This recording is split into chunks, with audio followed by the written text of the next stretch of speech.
সোমবাৰে দিনৰ 11 মান বজাত গা ধুবলৈ গৈ জাজি নদীত উঠি গ'ল 80 ঊৰ্ধৰ এগৰাকী ব্যক্তি। ব্যক্তিগৰাকীৰ নাম মহেশ কলিতা। মহেশ কলিতা আছিল অৱসৰপ্ৰাপ্ত প্ৰধান শিক্ষক। জানিব পৰা মতে নদীৰ পাৰত প্ৰায় গা ধুবলৈ যায় এই অঞ্চলৰ লোক।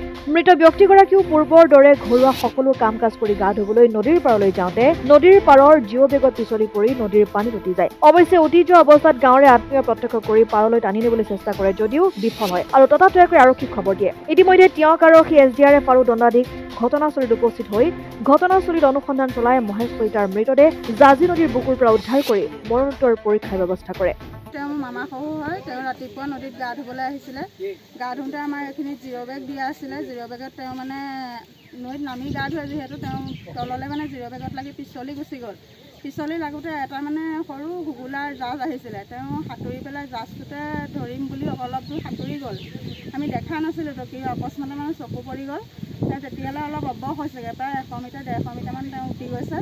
উঠি যোৱাৰ পিছত মানে মই দেখিছোঁ বুকুখনৰ পৰা তেওঁ মাথাটো গোটেইটো এবাৰ ওলাইছে। তেতিয়া মই মানুহজনক চিঞৰিছোঁ যে মামা নদীত পৰিছে, উঠি গৈছে, আপুনি আহি ধৰকহি। মোৰ নবৌ এডাল হাকুটি আনিছে, মানে বাঁহ এডাল তেওঁক দি দিম বুলি। নবৌ গৈ নাপালেগৈ। মোৰ মানুহজনো দৌৰি গৈ পেলাই মানে মামাক ধৰিবগৈ নোৱাৰিলে। আৰু এজনক মাতি ৰছী এডাল লৈ পেলাই ধৰোৱা বুলি মাতিলে, কিন্তু মোৰ মানুহজন গৈ নাপালেগৈ। তেওঁ অলৰেডি তললৈ গুচিয়ে গ'ল। কি নাম আছিল মানুহজন? মহেশ কলিতা। কিমান মান বয়স হ'ব? তেওঁ 80 মান অনুমান হৈছে। কিমান সময়ৰ ঘটনা? সেইটো প্ৰায় 11 বজাৰ ঘটনা। অসম আদিত্য, তিয়ক। NKS হুণ্ডাইলৈ স্বাগতম। নৰ্থ ইষ্টৰ প্ৰথম GDSI 2.0 ফিচাৰ্ছ ডিলাৰ হৈছে NKS হুণ্ডাই। অত্যাধুনিক সা সুবিধাৰে তৈয়াৰী মষ্ট আপডেটেড হুণ্ডাই ডিলাৰ এতিয়া ডিব্ৰুগড়ত। আমাৰ NKS হুণ্ডাই ডিলাৰত open sales consulted room, customer ৰুমৰ লগতে পুৰণি গাড়ীৰ এক্সচেঞ্জ ফেচিলিটিও ৰখা হৈছে।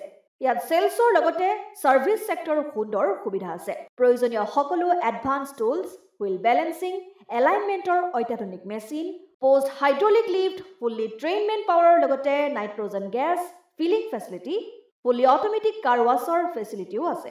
লগতে NKS হুণ্ডাই ডিলাৰে কাষ্টমাৰসকলৰ সুবিধাৰ্থে মোবাইল ছাৰ্ভিচ ভেনৰো ব্যৱস্থা ৰাখিছে, য'ত হাইড্ৰলিক লিফ্ট, ৱাছিং facility, wheel balancing, tyre pressure check কৰাৰ লগতে বহুখিনি সুবিধাই উপলব্ধ আছে।